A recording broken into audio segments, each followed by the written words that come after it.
नमस्कार दोस्तों। तो ये है vision IAS monthly current affair में एनवायरनमेंट का पार्ट 2। तो पहले पार्ट में हमने काफ़ी सारी न्यूज़ कवर करी थी। अब पार्ट 2 में हम कवर करेंगे पहला टॉपिक हमारा आज का IUCN की विश्व संरक्षण कांग्रेस कॉन्फ्रेंस। ठीक है, international union for conservation of nature world conservation Congress. यह आबू धाबी में आयोजित की गई थी, संयुक्त अरब अमीरात में। विश्व संरक्षण कांग्रेस प्रत्येक 4 वर्ष में एक बार आयोजित की जाती है।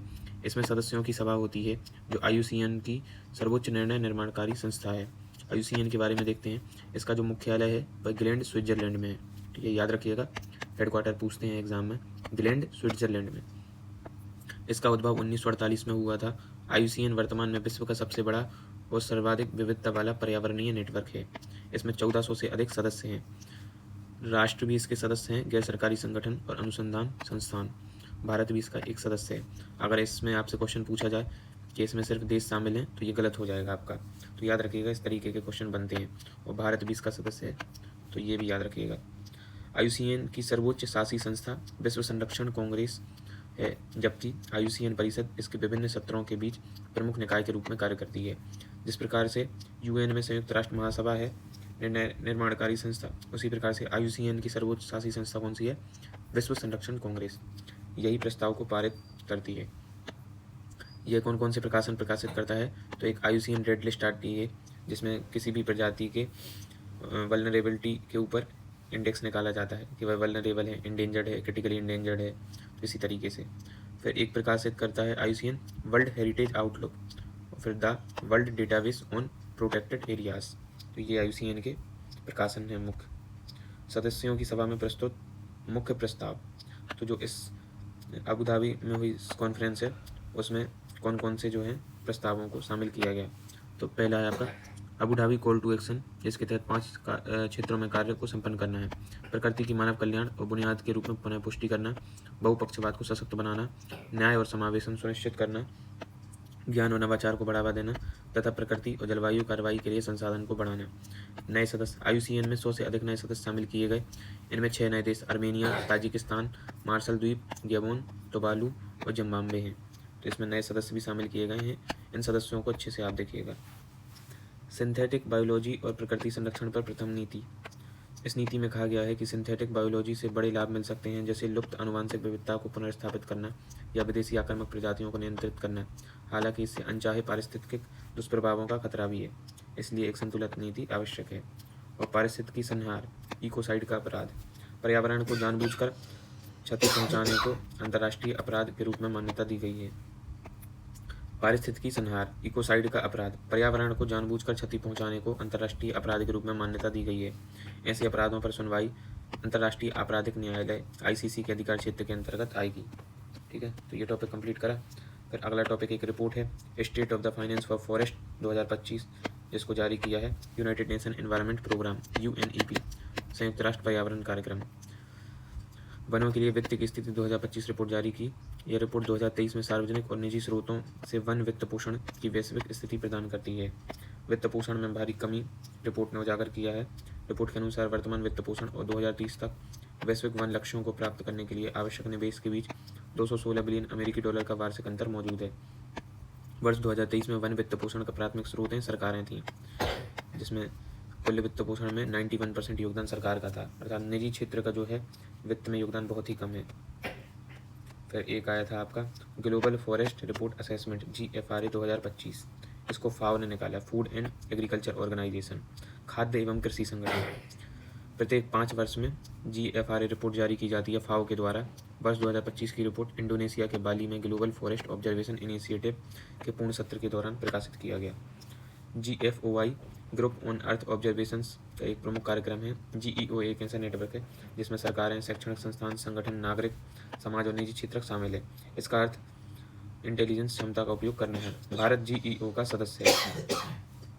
इसका अर्थ इंटेलिजेंस क्षमता का उपयोग करना है। भारत GEO का सदस्य है। रिपोर्ट में कुछ बिंदु दिए गए हैं, उनको देख लेते हैं। जैसे वन क्षेत्र का विस्तार, वन 4.14 बिलियन हेक्टेयर या वैश्विक भू क्षेत्र के 32% भाग पर विस्तृत है। विश्व के लगभग आधे वन उष्णकटिबंधीय क्षेत्रों में है। इसके बाद बोरियल, समशीतोष्ण, उष्णकटिबंधीय, उपोष्णकटिबंधीय क्षेत्रों का स्थान आता है, जिनमें टैगा, टुंड्रा वगैरह वन होते हैं। यूरोप में सर्वाधिक वन क्षेत्र हैं, जो विश्व के कुल वन क्षेत्र का 25% है। भारत में वन विस्तार। वैश्विक स्तर पर कुल वन क्षेत्र के मामले में भारत एक स्थान बढ़कर 9वें स्थान पर पहुंच गया है। इस प्रकार भारत में वैश्विक वन क्षेत्र का मात्र 2% मौजूद है। ऐसे प्रश्न बन सकते हैं कि भारत में वैश्विक वन क्षेत्र का कितना परसेंट मौजूद है, तो 2%। 2023 के यूपीएससी प्रीलिम्स में इसी तरीके से प्रश्न पूछे गए थे। रबड़ बागान के मामले में भारत 5वें स्थान पर है। वनों की कटाई और विस्तार। वर्ष 2015 और 25 के दौरान वनों की कटाई धीमी होकर 10.9 मिलियन हेक्टेयर प्रतिवर्ष हो गई, जो 1990 से 2000 में 17.6 मिलियन हेक्टेयर प्रतिवर्ष थी। प्राकृतिक पुनर्बहाली। विश्व के 90% से अधिक वन प्राकृतिक रूप से पुनर्बहाल हो रहे हैं। Carbon stock. वनों में मौजूदा कार्बन स्टॉक में वृद्धि हुई है, जो 714 गीगाटन तक पहुंच गया है। ठीक है, इसमें सर्वाधिक कार्बन स्टॉक मृदा में मौजूद है। इसके बाद जीवित बायोमास, सूखी पत्तियां, मृत वृक्षों की लकड़ी इत्यादि का स्थान है। मुख्य समस्या क्या है? उपोष्णकटिबंधीय क्षेत्रों में मौजूद वनों के समक्ष वनाग्नि एक प्रमुख समस्या है। जो भारत के उत्तरी राज्य हैं उनमें वनाग्नि की समस्या भी देखी गई है, जबकि कीट रोग और खराब मौसम मुख्य रूप से शीतोष्ण एवं बोरियल क्षेत्रों को प्रभावित करते हैं। तो ये ग्लोबल फॉरेस्ट रिपोर्ट असेसमेंट की जो रिपोर्ट थी उसको हमने देखा। इसके बाद एक टॉपिक है केंद्रीय पर्यावरण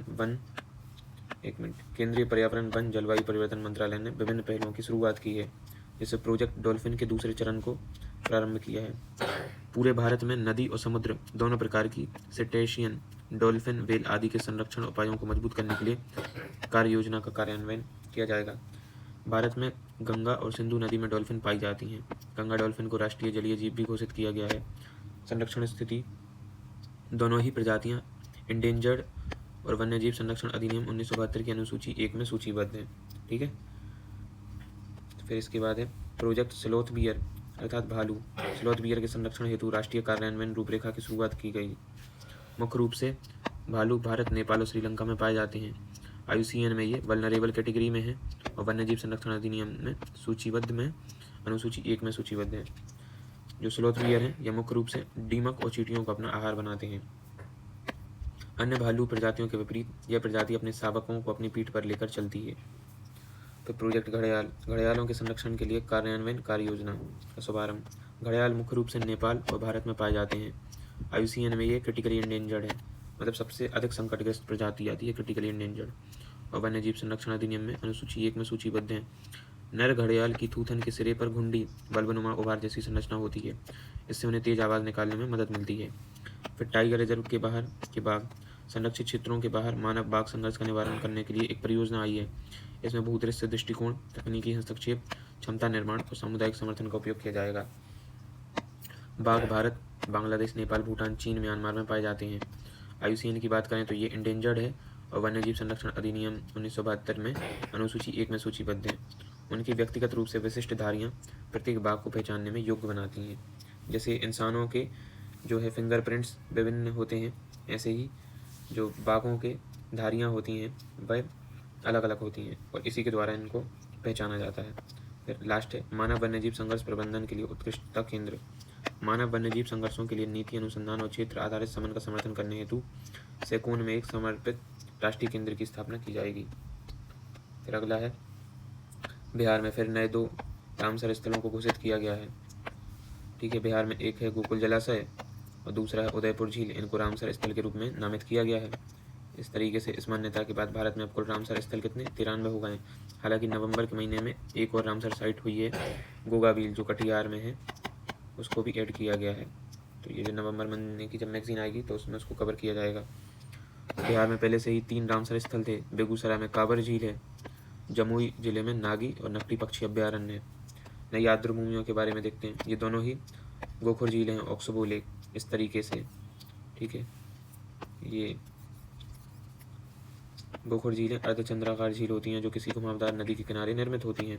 गोकुल जलाशय बक्सर जिले में गंगा नदी के दक्षिणी किनारे पर अवस्थित है, जबकि पश्चिमी चंपारण जिले में उदयपुर झील अवस्थित है, जो उदयपुर वन्यजीव अभ्यारण्य से घिरी हुई है। इसमें कई प्रवासी पक्षियों विशेषकर पोचार्ड, आयथा फेरिना जैसे पक्षियों के लिए एक महत्वपूर्ण शीतकालीन विश्राम स्थल है। कौन सा? उदयपुर झील। रामसर अभिसमय के बारे में देखें। 1971 में इसको अपनाया गया था। यूनेस्को के तहत एक अंतर सरकारी संधि है। यह संधि आर्द्रभूमियों और उनके संसाधनों के संरक्षण और बुद्धिमत्तापूर्ण उपयोग के लिए फ्रेमवर्क प्रदान करती है। रामसर के स्थल घोषित होने के लिए एक आर्द्रभूमि को 9 मानदंडों में से कम एक को पूरा करना होता है, जैसे कि नियमित रूप से 20,000 या उससे अधिक जल पक्षियों को आश्रय प्रदान करना या जैव विविधता का संरक्षण करना। भारत ने 1982 में इस कन्वेंशन की अभिपुष्टि की थी। रेटिफिकेशन भारत ने बाद में किया था।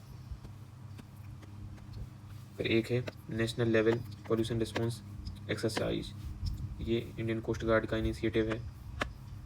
एक सेकंड। भारतीय तटरक्षक बल ने नेट पोलरेक्स का 10वां संस्करण प्रारंभ किया। नेट पोलरेक्स 2 वर्षों में एक बार आयोजित होने वाला प्रमुख अभ्यास है। इसका उद्देश्य भारत की राष्ट्रीय तैयारियों का मूल्यांकन करना और उसमें सुधार करना है, ताकि समुद्री तेल रिसाव की घटनाओं के मामले में प्रभावी कार्रवाई की जा सके। तो तेल रिसाव की घटनाओं को प्रभावी कार्रवाई के लिए नेट पोलरेक्स इंडियन कोस्ट गार्ड के द्वारा चलाया जाता है। कितने? 2 वर्ष में एक बार। इसके बाद है एक आपका टॉपिक ओजोन पोल्यूशन। तो इसको जल्दी से देख लेते हैं। CPCB की एक रिपोर्ट में पाया गया है कि देश में ओजोन O3 प्रदूषण से सर्वाधिक प्रभावित क्षेत्र NCR है। इसके बाद मुंबई महानगर क्षेत्र है। ओजोन ऑक्सीजन का एक रूप है जो ऑक्सीजन के 3 परमाणुओं से मिलकर बनी है। यह वायुमंडल की 2 परतों में पाई जाती है, समताप मंडल, ऊपरी परत और क्षोभ मंडल, भूमि की सतह से 10 किलोमीटर ऊपर तक।